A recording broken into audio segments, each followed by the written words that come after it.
Hi everybody, welcome back to In Moments of Inyeon. In today's episode, we are going to explore the connection between animals and Inyeon with a fantastic guest. The conversation will dive into these beautiful topics, and it will delve into the nature of connection with interconnected destiny, energy and intuition, empathy and social values, and soul contract. We will speak to someone who has been working for many years as a veterinarian surgeon and also has studied ascending meditation, life coaching, and somatic healing. By paying attention to animals, we can find deep spiritual lessons, foster compassion, and experience a profound sense of unity with the universe. The connection between animals and spirituality is a universal theme that is found across all cultures. Because animals serve as spiritual guides, teachers, symbols of divine qualities, and mirrors for human spiritual growth, often representing interconnectedness, embodying pure presence, and offering profound lessons in intuition, compassion, and unconditional love through their unique energy and wisdom. All this is found in traditions like Native American shamanism, Hinduism, Buddhism, and even modern pet relationships. What kind of connection do you think animals and Inyeon have? Can the law of vibration be influenced by the way we treat animals and the law of karma? Is the connection we have with animals part of a predetermined destiny? We are going to talk about all this and much more in today's episode. So let's start.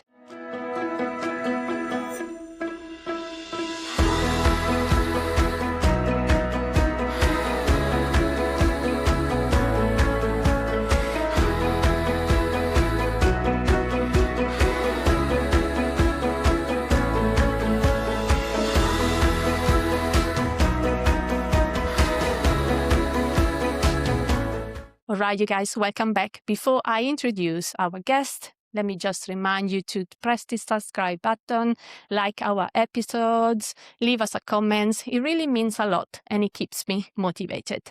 So our guest today is veterinarian surgeon Silvia, another Silvia, aka Sissy. Welcome to Moments of Inyeon. How are you today? Thank you, Silvia, and I'm very well, very happy to be here, and thank you for inviting me. Oh, thank you. Thank you very much. For Silvia, being a vet is about more than physical health. It is about the harmony of body, mind, and spirit. Silvia graduated as a veterinary surgeon in Italy, and after relocating to London, she embarked on a profound journey of self-discovery that led her to the world of spirituality, life coaching, and somatic healing. Silvia also studied at the Academy of Greatness, where she learned the art of ascending meditation, and then her path took her to Bali, where she qualified as a life coach. As recently as last year, Silvia furthered her study in somatic healing by completing the intensive bridge and extreme program in Texas. So Silvia, there is a spiritual belief that says that the ethical treatment of animals directly impacts our soul journey, so our Inyeon, our destiny, our purpose, through the moral weight of our own actions, the law of karma. Does this resonate with you? And what is your opinion about being looped into the Inyeon red threads with animals? It definitely resonates with me. I truly believe that animals come into our lives for a reason.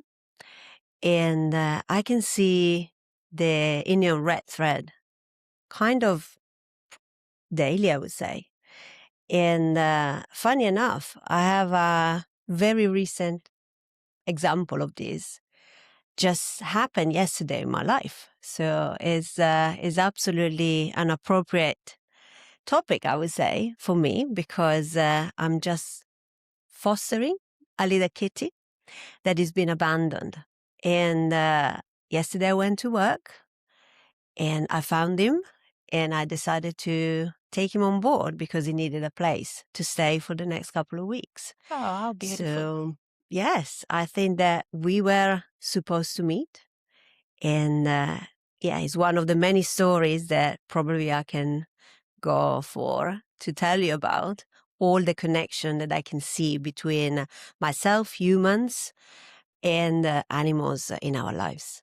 So how do you think this connection or what happened to you the last few days has impacted your life journey and your connection with Inyeon?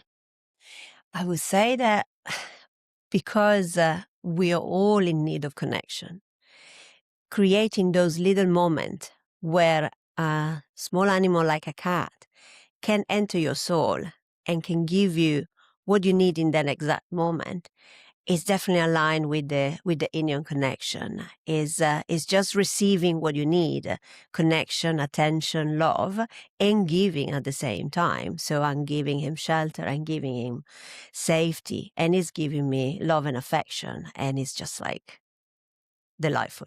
That's really nice. Thank you for sharing. The reason why I phrased my question like that, it is because I believe that being animal lovers and dance lovers makes us being looped into each other's Inyeon red threads. I truly believe that the connection with animals has a profound impact with our soul journey, in a way that we can foster intuitions, compassion, and unconditional love, and a reflection for our emotional, spiritual, and ethical journey. I also believe that interacting with animals can help us to connect with our spiritual development. And actually, the philosophy of yoga says that caring for animals with love and compassion is often seen as a mark to high consciousness and spiritual maturity. Why do you think animals are considered mirrors to the soul? I think that animals are considered mirrors because they can come into our lives and also, apart from teaching us lessons, also bringing the best part of us out. They are looking for trust, they are looking for safety, nervous system safety, and with their own lives and with their own pure being, pure soul, they can be present in the moment and they can just be for us a mirror of what we need in our lives. It can happen, on a daily basis. Again, I would say, because sometimes when we are, we might be restless, we might be nervous. They can mirror us in that, and they can also help us to regulate our nervousness. They can give us calmness. They can act. As we know, as pet therapy, there are so many animals that they can be used for pet therapy because they calm our nervous system. And at the same time, we can calm them because I can absolutely interfere with an animal when he's in the consultation room with me. I notice it when they are arriving and they are stressed and they come to see me because they might be unwell or they just need a checkup. And they are worried because they are terrified to be seen by a doctor. They realize that they have also the same fear as their owners. So when they come into my space, because I normally tend to use mindfulness to calm myself down and to be centered, I can act as a mirror for them to relax and to interfere with their spectrum of energy.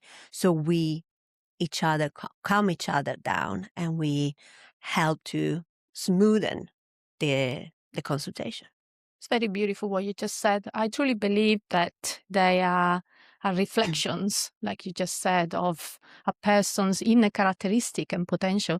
And I also see them as doorways to spiritual Inyeon, spiritual destiny. And I think that their behavior often reflect our energy and emotions. I really agree with your perspective over the idea of connecting with animals on a deep level. And the idea of giving and receiving love from animals is seen as a higher divine frequency that help us to move away from a ego-driven perspective. Would you agree with that? Absolutely.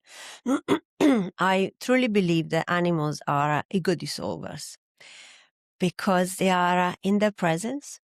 They don't absolutely care if I'm the doctor or they don't care about our status. They just receive the energy. They receive our energy and they help us to drop into our purest energy. I really see the majority of the animal interaction like kids and animals, because I truly believe that animals and kids, they have a lot in common. There is innocence that it makes them very similar. And when you see an animal playing with a child, you can truly see the innocence together. And I have to say that I experienced, even with a friend of mine, that he was not really an animal lover, or let's say not a cat lover. But then one day when he met a cat that he was absolutely getting through his soul, I saw his mask dropping. So that's the beauty of it. Our masks, they dissolve and they allow us to be in our innocence, in our pure presence. And that is, for me, the effect of the animals dissolving our egos. Beautiful. Because I studied many philosophies, and the one that is closer, many are closer to my heart, but I apply the philosophy of metta, which is a Buddhist philosophy that means loving kindness. And I think caring for animals with loving kindness can help us to increase our own vibration. And actually, the law of vibration suggests that a compassionate vegan lifestyle can help us resonate to a higher frequency. And this higher vibration is known to be able to attract positivity and vitality, reflecting our present journey, and so our Inyeon, our destiny, our purpose.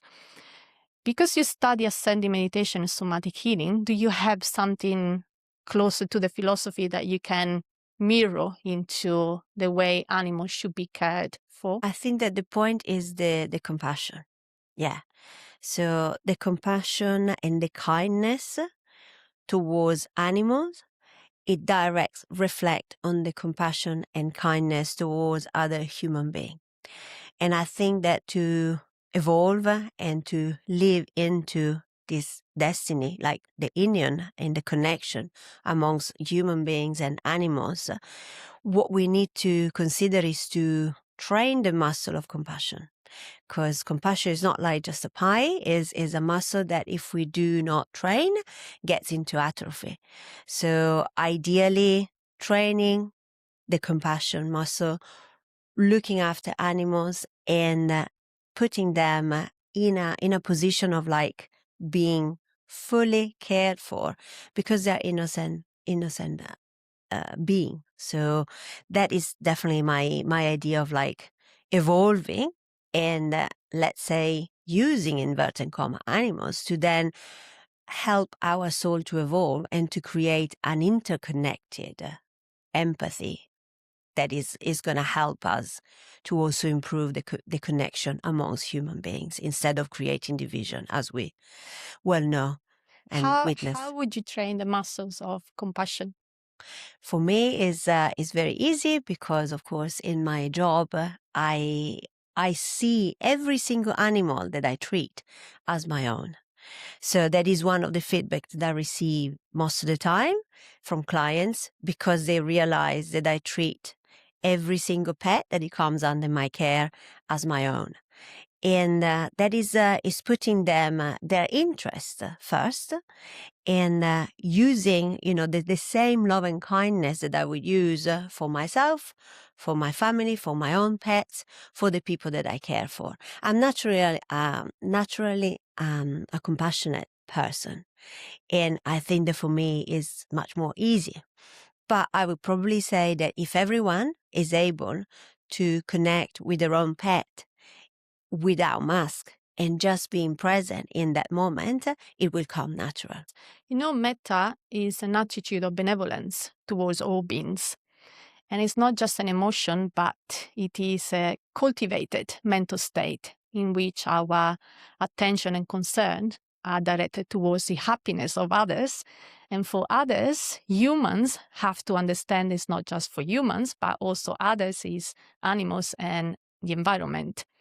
How do you connect with that? How do you mirror that energy with your study into ascending meditation and somatic healing? So especially the ascending meditation has definitely taught me silence and at the same time observation. So it's through pure observation that we can be 100% compassionate towards ourselves, or at least have the tendency to be compassionate to ourselves. Because it's only through the compassion towards ourselves that we'll be able to then emit the compassion for other beings. So meditating has taught me that we can witness what's happened without being judgmental. And that is, for me, the first step that is going to help us to be compassionate towards other beings, and also, towards animal and environment. Is a byproduct for me, the animals and the environment, because they are less, let's say, triggering, while being compassionate towards ourselves or towards our other beings is much more difficult. So when we find a space within, so we cultivate a space within where we can be present with our thoughts without being involved into the judgment towards ourselves, create a bit of a distance that can allow us to then be present for others as well, and to allow others in our energy with a different perspective. Animals are often seen as catalysts for personal transformation, guiding us towards a different version of ourselves. How do you think they can do that? They can do that probably for all the things that I've already said in regard to the fact that they are ego dissolvers, that they can be mirror for us, and they can also show us and bring us messages that we need. I have to say I experienced that, especially with the dog that I had, and she arrived in my life quite a while ago now. I would say probably 20 years ago, and we had 10 years of a journey together. And she arrived in my life when I was lost and dealing with a separation. She was anxious, so we were kind of resonating at the same vibration, and it was like love at the first sight. Because when I met her, I didn't realize that she was meant to be in my life, but my coworkers say, "She's your dog." And I was like, no, I can't. And then a few days after, and then I decided with my family to go and get her from the shelter. And then the journey started. So she started her journey, transforming herself, finding her safety, finding her a safe home to be and to express fully herself. And consequently, it was the same for me. I embarked my journey of transformation. I started my journey of breathing, exercising, my journey of learning more about myself. So we kind of inspired each other into a personal growth. For her to be a secure dog that was able to, stay off medication and to have, a healthy and happy life.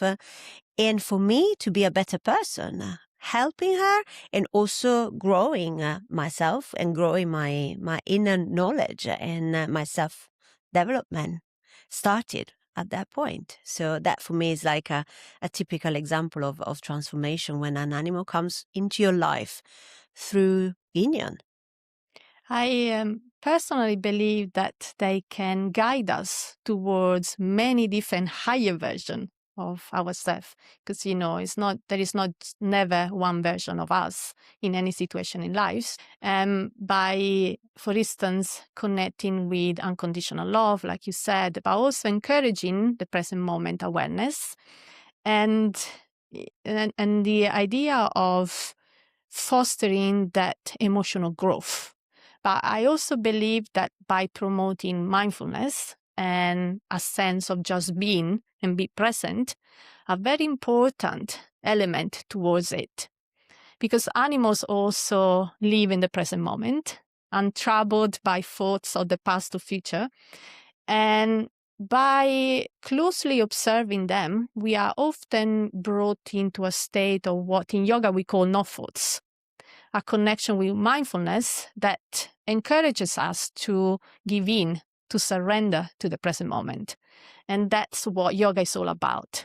How does this connect with your journey into somatic healing and ascending meditation? To go back to what you were saying about the presence of animals, yes, they are masters of mindfulness without knowing it, just because they are.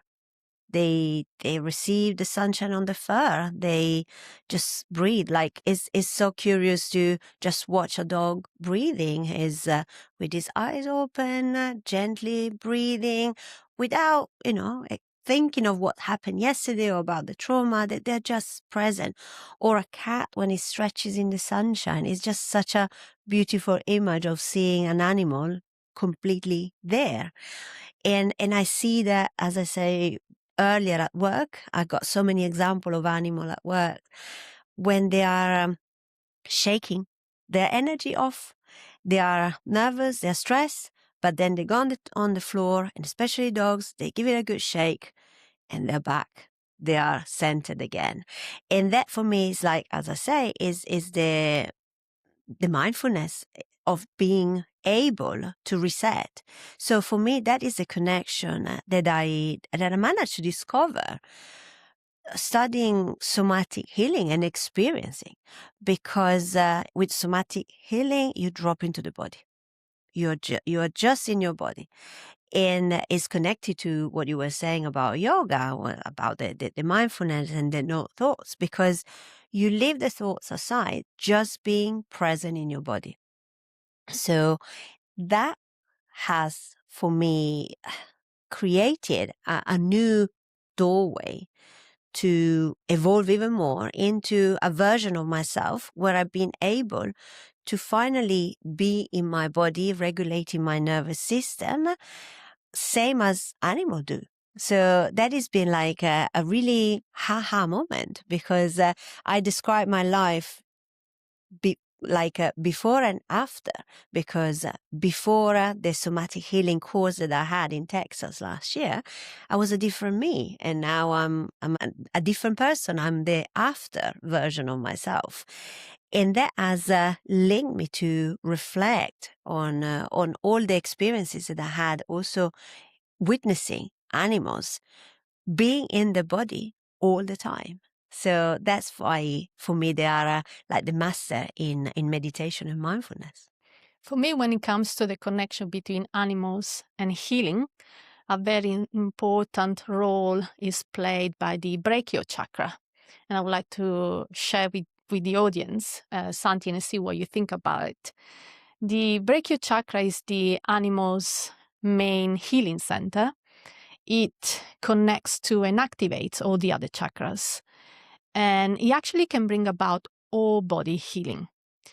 And from an anatomical perspective, it is located in the area of the network of energy in the shoulders, and that carries movement and signals to the head, neck, chest, and limbs. So do you think that thanks to this network of energy with chakras, some animals are highly attuned to human body language and energy? Yes, I truly believe that. And I can see it in a certain type of animals that they are, more centered, because even in animals, we can experience some trauma, most of the time due to mistreatment from human hands.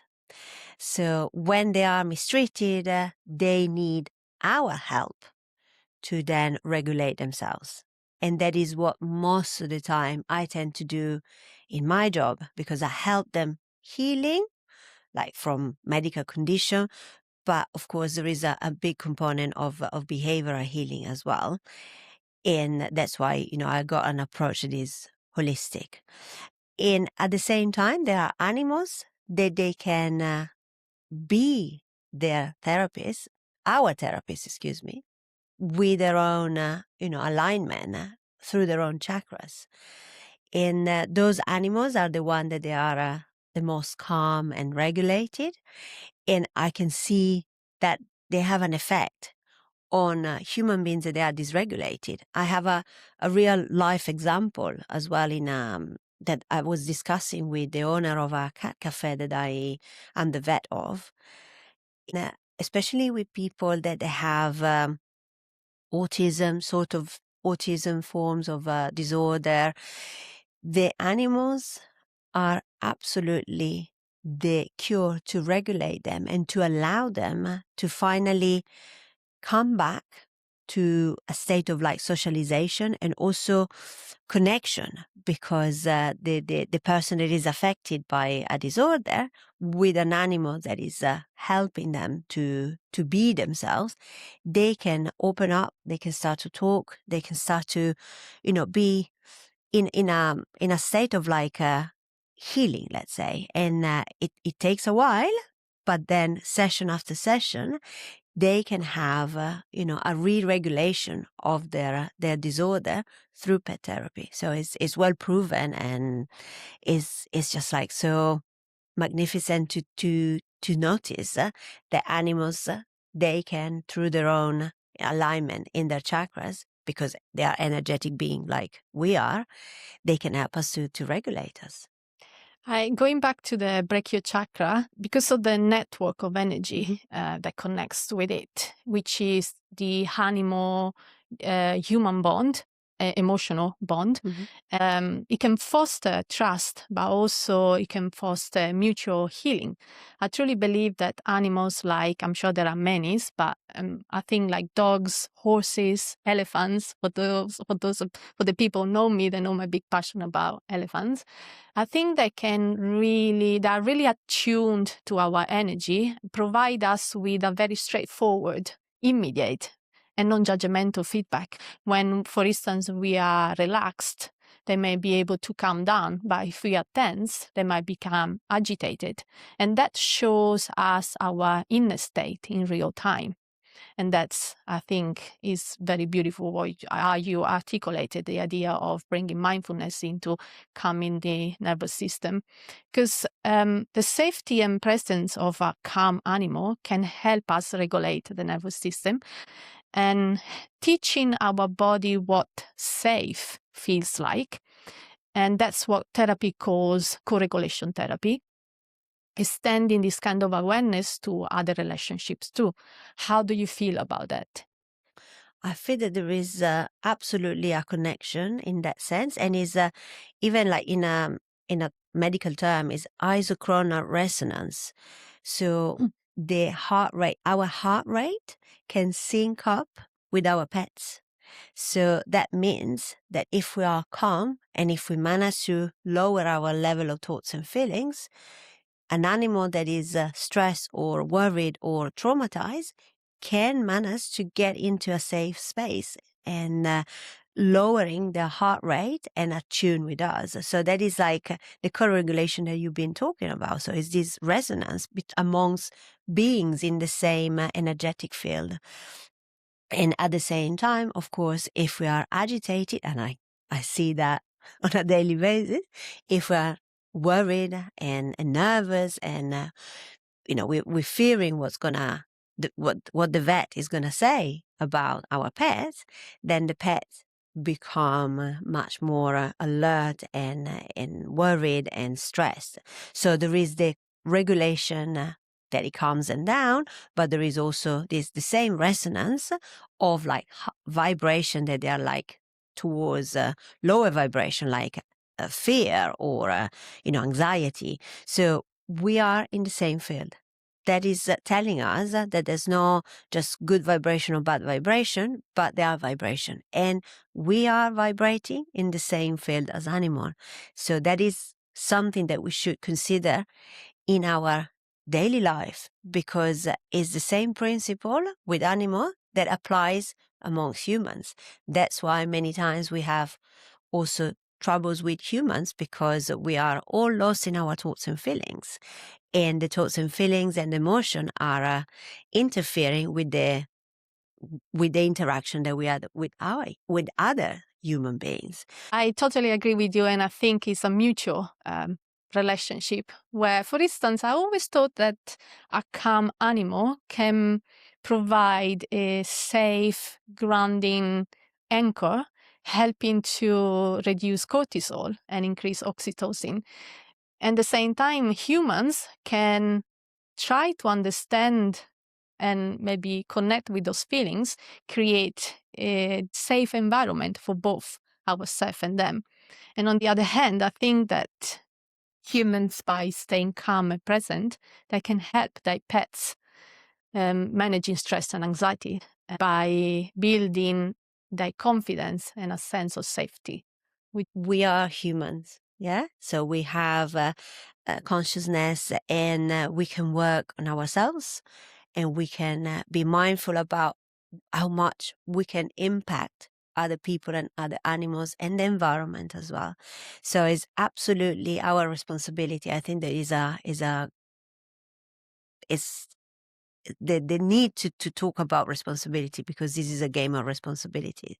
So as humans, we consider ourselves at the top of the animal world.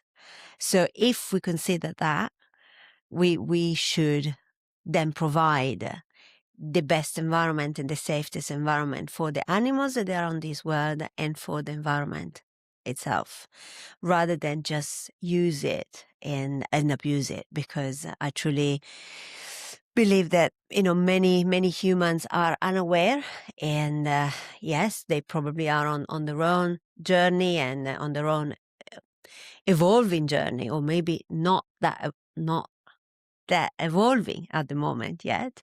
So we are all on different journeys, but the people that are the most aware and let's say light workers as well, they have a responsibility towards other human beings and the animals in the world. So that's why I'm here as well, because I would love to share to the world the fact that we have a big impact on the animal world with our own presence and with our own energy, because we are energy, and because we are we are here all interconnected in a web of Inyeon, of connection.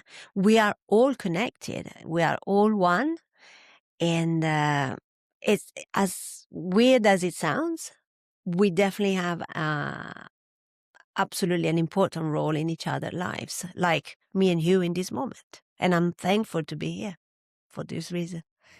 Many suggest that humans have a responsibility to care for animals as sentient beings with their own unique spiritual path. And animal cruelty and mistreatment is seen as a spiritual, emotional, and ethical failure, and rightly so.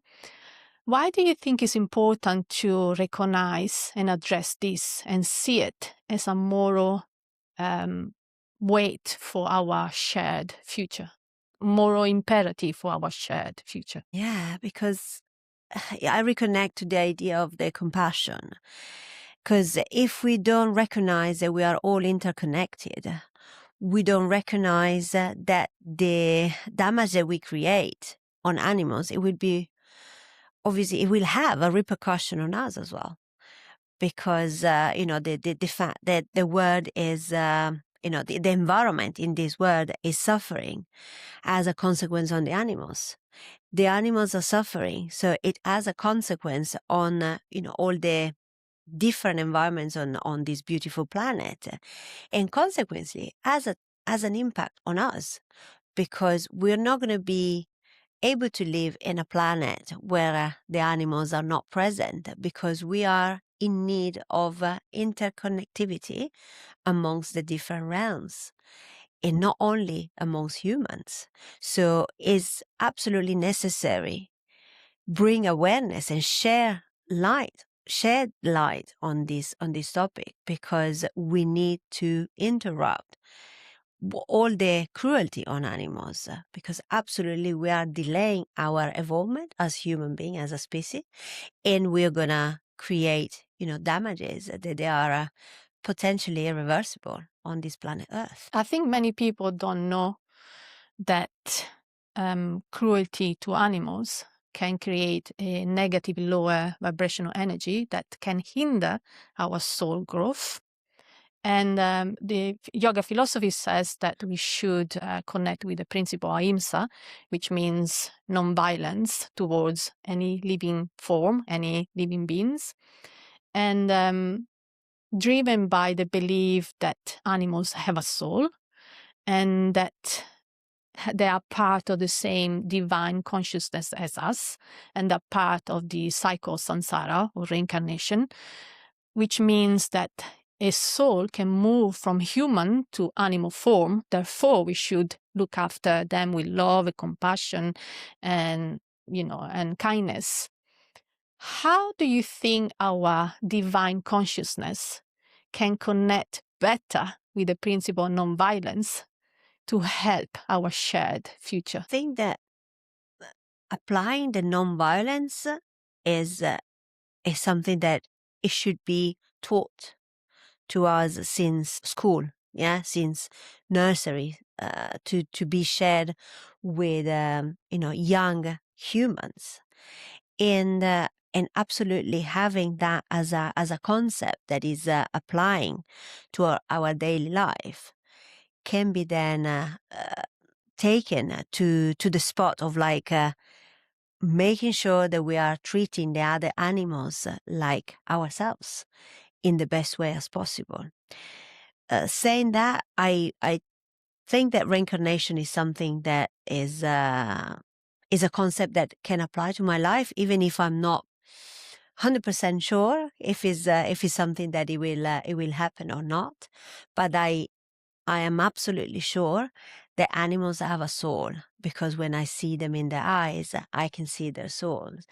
And if we pay attention to each other as human as well, we can see our soul through our eyes. So as it's been said, that the eyes are the windows to the souls, and any sentient being that has eyes has definitely a soul.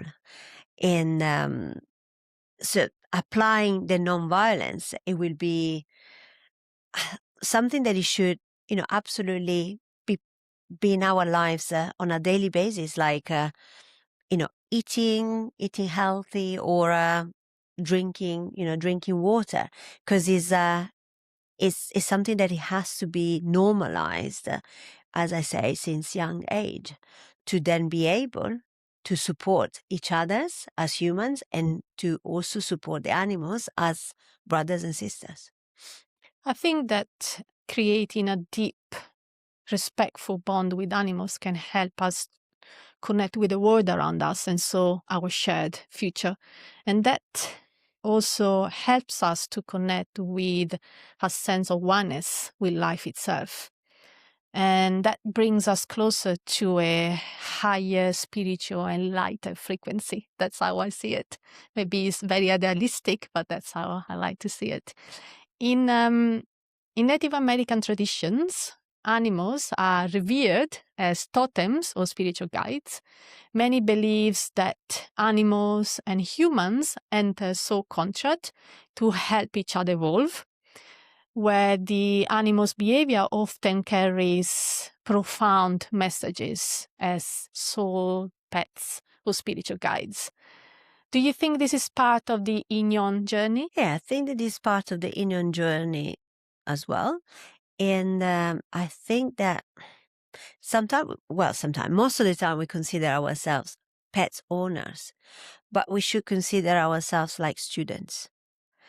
Because animal, they can teach us a lot about soul contract. They come into our lives to bring us a message that we need. And I have another little example of another animal that came to my life to teach me boundaries. And it was another rescue cat that I had for a few years, to the point that then it was so difficult to deal with because it was aggressive towards me that I needed to rehome him. And that was a very, very big lesson for me, to realize that sometimes, even with the best intention, I cannot be, the safe harbor for everyone. So in that exact instance, it taught me that I needed to look after myself in a different way, set boundaries for myself in a different way, the same way that he did with himself, where then he managed to create his paradise on earth. Because in the new family, when we rehomed it, he landed into a really, paradise, because he had a garden that he was imagining to have. He had 2 guardians that they were dedicating all that time for him. And that for me was like a beautiful moment of connection, an Inyeon connection. It comes to play in this case again, because I met the 2 guardians and we became friends. And it's just like such a beautiful, constant connection of events that I can see through the soul contracts that we have with every single animals that comes into our lives has a soul contract for us. I truly believe in this. I do believe in that too. And actually see them as divine messengers who will teach us lessons about patience and unconditional love. And, and totems for me represents a family clan or a tribe ancestry and identity. And actually ancestral Inyeon is a very important element of the philosophy, where animals Inyeon is often linked with the responsibilities that they have towards their clan. And this kind of connection is maintained through respect and communication, and also it does manifest through visions and dreams and meditations. I'm curious to know if you have a spiritual guide in the form of a totem when you practice your meditation. You don't have to share if you don't want to. I have a couple of spiritual guides. So As totems? Not necessarily totems, but they are But your spiritual guides. guides have a totem next to him. For sure. I know. I love the idea of totems, because for me they have the energy of that animal. So they bring that energy to you. So I love the culture about Native American totems, or even like the Mexican alebrijes, or all the, the animal representation that they have and carry their energy, and they guide us human in this life. So yes, when I look for guidance, I connect to my spirit guides, and they come, and they are all the time with me. And when I need them the most, I know that I can reconnect with them within seconds, just closing my eyes, and in a split second going within and being with them. That's very nice. Before we move on to the next question, we are going to take a short break for our sponsor. As a yoga teacher trainer with over 20 years of experience, I'm very mindful about the equipment I use and recommend. I also am a huge advocate for the environment, believing it to be as vital as our breathing. We all strive to create a home that feels like a sanctuary. That is exactly why I fell in love with Kalpa Move, founded by a woman. Kalpa means strength in Quechua, the language of the Inca Empire, and is based on the belief that strength is something developed through movement. A beautiful idea that movement should bring positive feelings to the mind and home as much as to the body. So if you are looking to upgrade your foundation, Kalpa Move offers minimalistic pieces in that collection, such as this stunning curved yoga mat. It is designed with a natural curved shape to offer a sense of fluidity and stability that provides the stable support we seek as practitioners. They also offer a whole boutique of accessories, from weighted rings and balls to their signature Pilates princess socks. Everything is crafted in a soulful, neutral palette of chocolate tones. Harper's Bazaar recently featured them, describing the collection as stylish enough to live around the house, and they're right, as these pieces look like decor, but perform just as well as professional attire. You can learn more by visiting kalpamove.com. And if you are ready to bring that vibrant strength into your sanctuary, you can use my promo code IMOI for 10% discount at checkout on your first order. IMOI, all capital, for 10% off at kalpamove.com.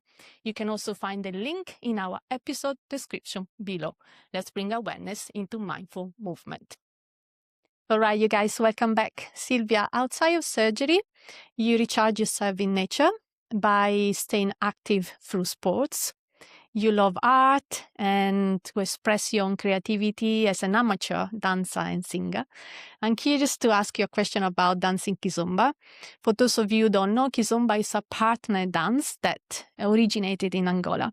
So how important is the chest connection we experience while dancing Kizomba, which is a very important aspect in the culture of the dance, because it's seen as a tool of guidance and leading? Yeah, so yeah, saying that, I love dancing, I love Kizomba, and I love my sport, I love yoga, so I'm a very active person.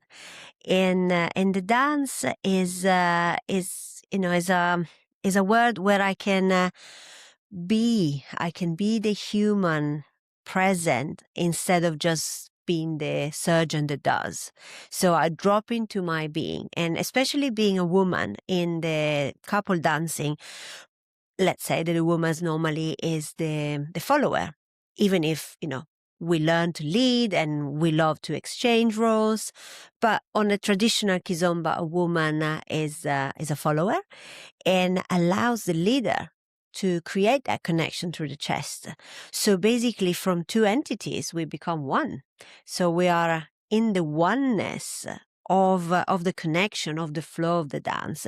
So that is when the magical moment happens, because when we manage to drop all the thoughts and all the feelings and all the judgment that we have in our minds and all the need of knowing the step or knowing what to do, and we allow us to be led by the music, by the master, we are in the present. So I see Kizomba, I see couple dance as a possibility to be mindful and to also meditate, because it drops us into the present moment.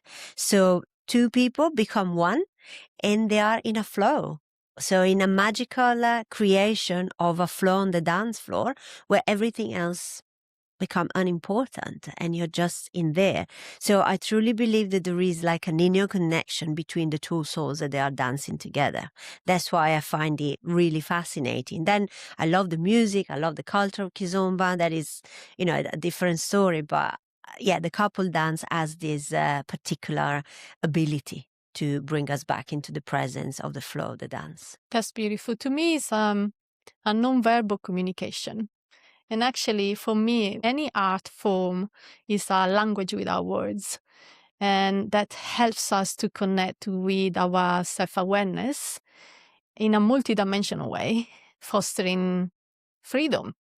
And for me, dance is an expression of yoga, actually. In the same way that in yoga, we try to work on balancing the two sides of the body, the female, male, receiving and sharing. We do that in dance too, even if we dance by ourselves or we dance with someone else. When we dance with someone else, there is the balance that we have to do for ourselves and in connection with the person in front of us.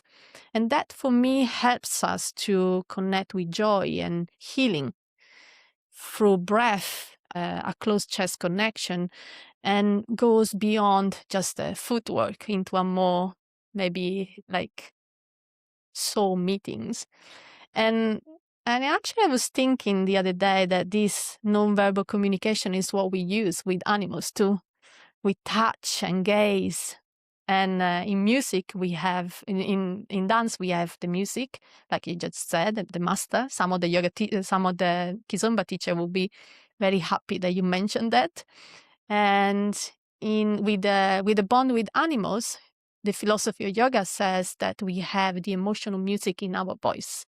And that's what one of the tools that we are using to connect to bond with animals. So you being a singer. Yeah, I love singing as well. So yeah, that is let's say also breathwork exercise, because singing helps us to regulate our nervous system too, is a wonderful tool, because it's using the breath to then drop into the body. So it's a somatic healing practice as well.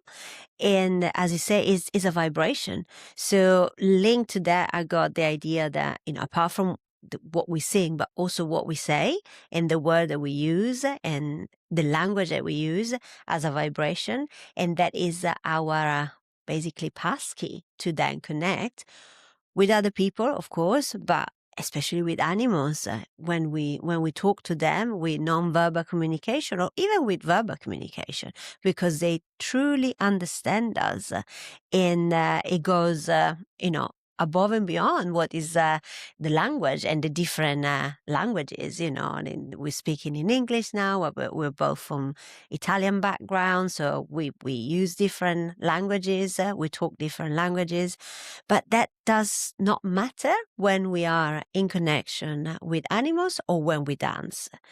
And that is the beauty of like the non-verbal communication, but energetic communication through our movement and our flow or our vibrations.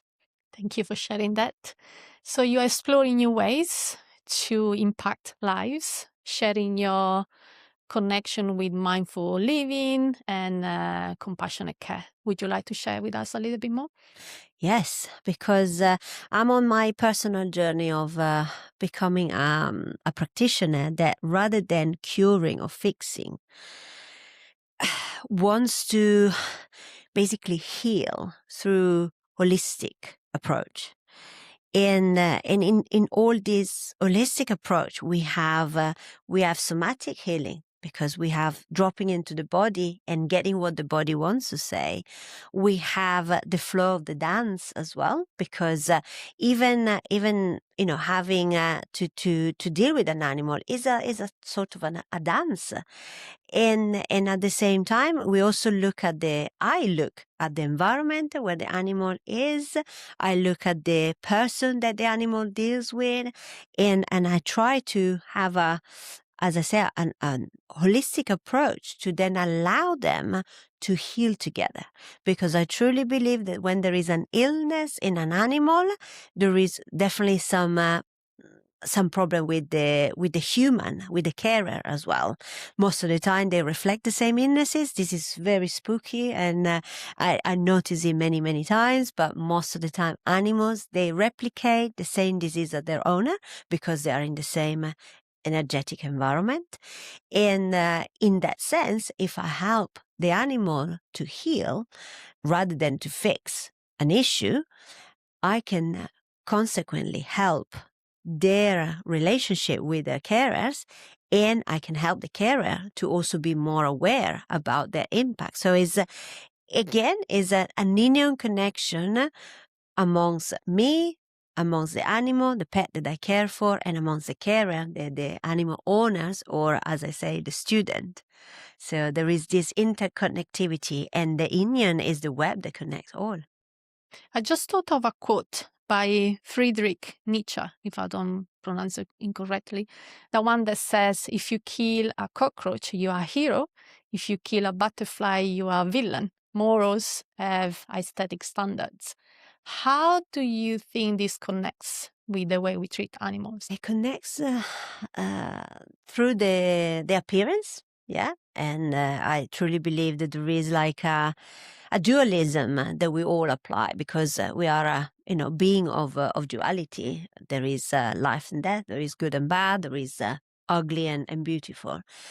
And when we transcend and get into the higher vibration of like kindness, compassion, gratitude, and love, the vibration of love, we transcend the dualism of ugly and beautiful, or bad and good. So for me, the personal journey that I'm on is on this transcendence, to go above and to be, on the top of a pendulum, because I truly believe that in life there is always this dualism that as a pendulum acts, and it goes to the bad and to the good, to the devil and to the angel, to the villain and to the hero. But then when we go above, we can observe and we can be present, and I reconnect to the presence of the meditation and the ascension. And, we can see that there is a dualism that we are trapped into, but we can go above and just be completely connected to the divinity, because in each one of us, animals, human, plants, there is a drop of God. To me, it sums up society and everything we call morality bends to beauty, power, perceptions. So it's never about the act, but it is always about the victim for me. Would you like to share your social media details? Oh, yes, that would be great. I have an Instagram page and I have a TikTok page, and it's the Zen Vet.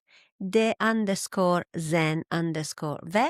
That is, my basically motto. I'm into the Zen, I'm into the meditation world, and I would like to bring more holistic approach to my profession and to my veterinary services that I can offer to all the pets that I come across.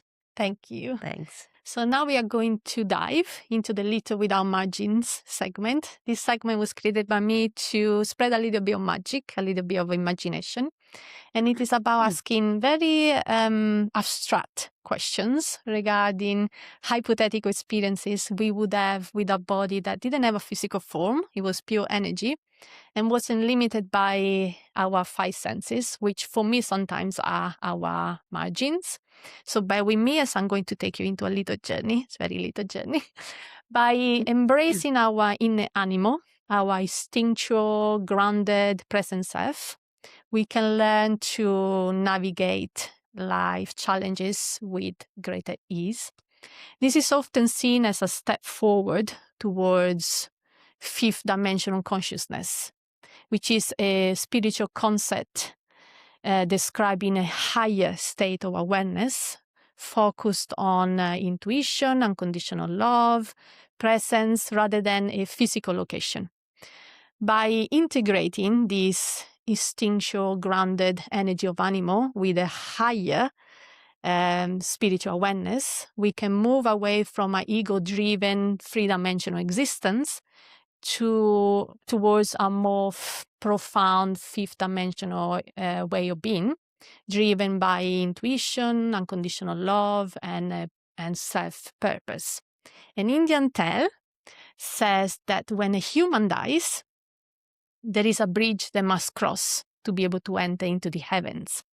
At the end of the bridge waits every animals that the human has encountered during their lifetimes. The animals, based on what they know about the person, decide which human may cross the bridge and which one to turn away. This would be karma at its finest, wouldn't it? My without margins question, though, is not about the moment of death. Imagine you were pure energy, pure fifth dimensional consciousness, and you were given this gift to be able to cross the bridge where you will encounter a spiritual guide in the form of a totem who will show you one soul contract that you signed during one of your lifetimes. What would you discover? I would, I would discover that one of my soul contract was working with a relationship in my life, and I would find a wolf. So I can see a wolf that is there as a totem, and is giving me this recognition of like you work through your life in different ways towards relationship with your family, relationship with friends, relationship with brother and sister that you never had, and relationship with animals as well, because I treat them as a member of the family, and that is that's for me is one of the biggest challenge and opportunity in this life that I have in this human body, because I can see it regularly that I'm working on this growing path towards creating better relationship And I'm the embodiment of that, creating the bond with animals. And, more and more often I receive feedback about this. So it's for sure, one of my soul contract with the animals, to be able to work towards the relationship that I have with them and to be an example for other humans. Thank you. Just for fun, would you like to ask me a without margins questions? Why not? Why not? So, yeah, without margin question, let me think. So, yeah, if you would be a color or a sound rather than your human body, what kind of energy frequency would you emit towards the world today? So as a color, I think I started my life as an indigo color. I was very connected with the indigo color when I was very, very young. So I always lived my life trying to connect with the higher consciousness and never very interested into grounding myself, even though, my sign is Earth, funny enough. And then the more years I lived in this dimension, the more I actually connected with Earth. So at this moment in my life, I connect more with the color orange. Yeah, which I know why. It came unconsciously. So obviously the connection, it came through meditation, because when I meditate, I do a lot of chakra healing, and colors are always there for me. I also think that as humans, we are very lucky to be able to see the world in colors. And most of the time, we don't appreciate the five senses, especially people, I think, who really into spiritual work. We just strive to connect with the sixth sense and with the third eye, and we neglect, the rest of the senses.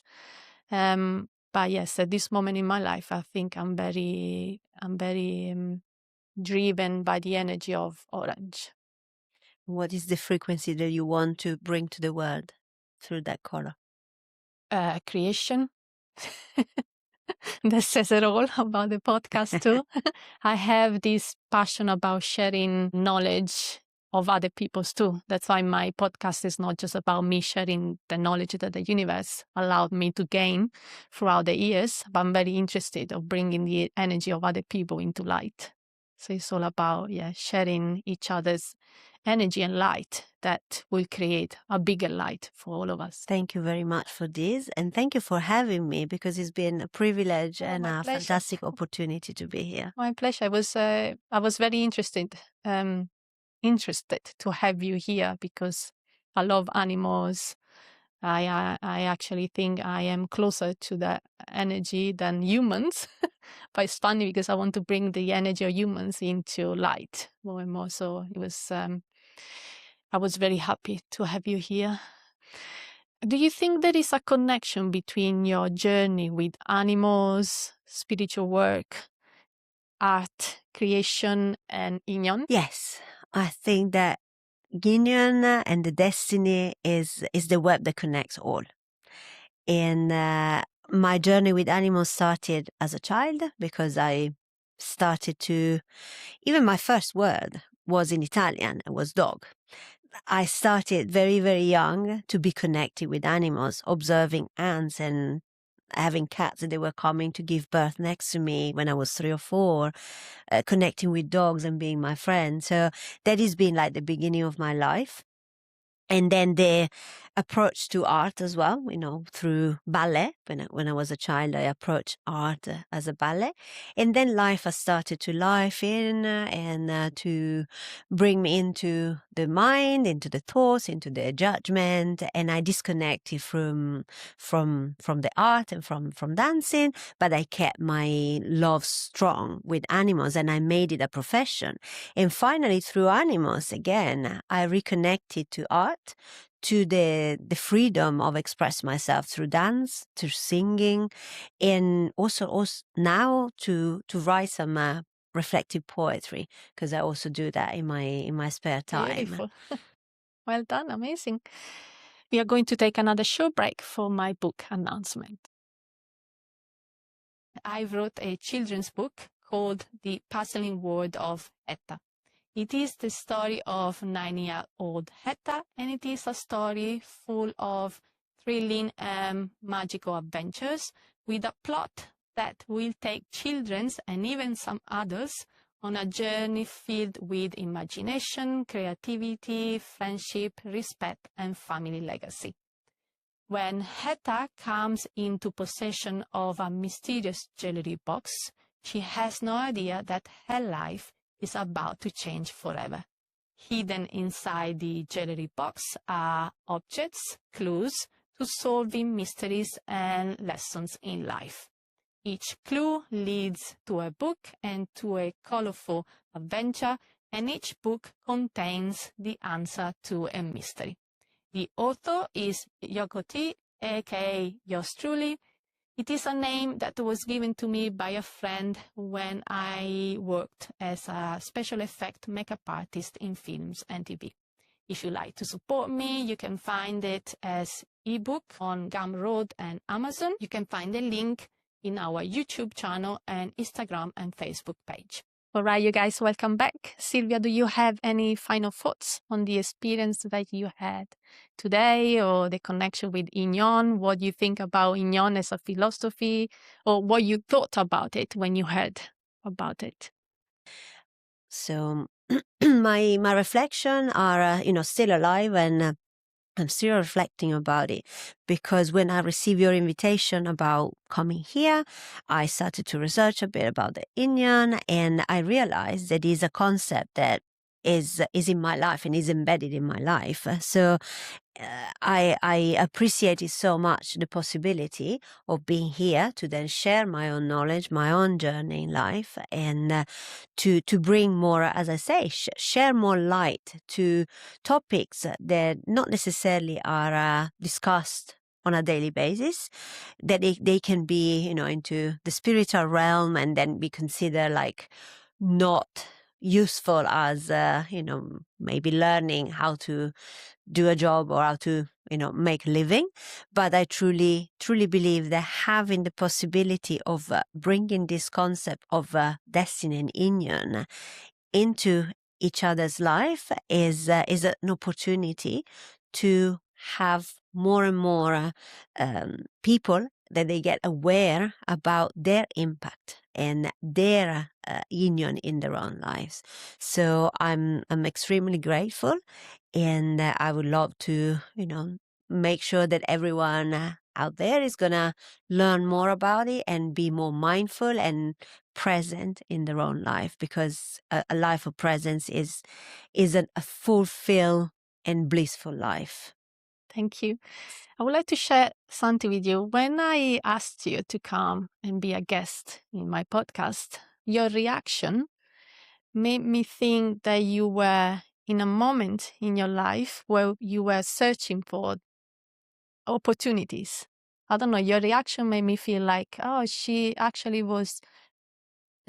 the universe to send her more opportunities. Was it like that? It was just my perception, or part of you was like that? Absolutely true, because I'm in a transformative period of my life.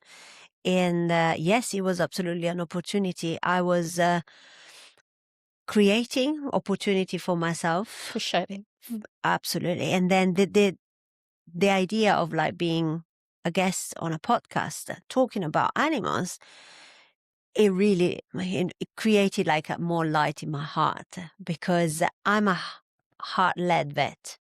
I lead with my heart in life, and having this space with you available to share what my heart wants to create as a professional as well is a fantastic opportunity. And I thought that it was the universe bringing me this. Thank you. So thank you. Thank you. Ultimately, the question of whether the connection we have with animals is part of a predetermined destiny is a matter of perspective. Some spiritual beliefs suggest that animals and humans enter soul contract agreed upon before birth to help each other growth, emotional healing and development. Animals are seen as spiritual beings who come into our lives as part of our karmic path, sent to teach us lessons and to help us navigate life challenges. The concept of spiritual animals and totem suggests that many animals are destined to guide us, representing aspects of our true nature or our inner nature. And the animal-human bond is understood as a deeply rooted, grounded, ancestral and psychological attachment that has evolved over thousands of years. Animals also are seen as healers who can unlock dormant part of our soul. So while some views emphasize that we all have, included animals, free will, others believe that when an animal comes into our life, it is because it's part of a predetermined destiny, and so our connection with our Inyeon journey. As always, there is no single answer, and there is not right or wrong, but only many, many different perspectives. All right, you guys, we reached the end of our episode, so thank you, Silvia, for being our guest, for sharing all your knowledge with us. Thank you, Silvia. Thank you for having me here. And thank you actually for all the love, support, and kindness that you are showing to the animals and the environment. Thank you. Thank you guys for your constant support. If you'd like to subscribe, follow, like, share, leave us a comment. You can find us on YouTube, Spotify, Instagram, Facebook, TikTok, and LinkedIn. See you next time with our next guest. Until then, keep following your red threads and keep living mindfully in moments of Inyeon.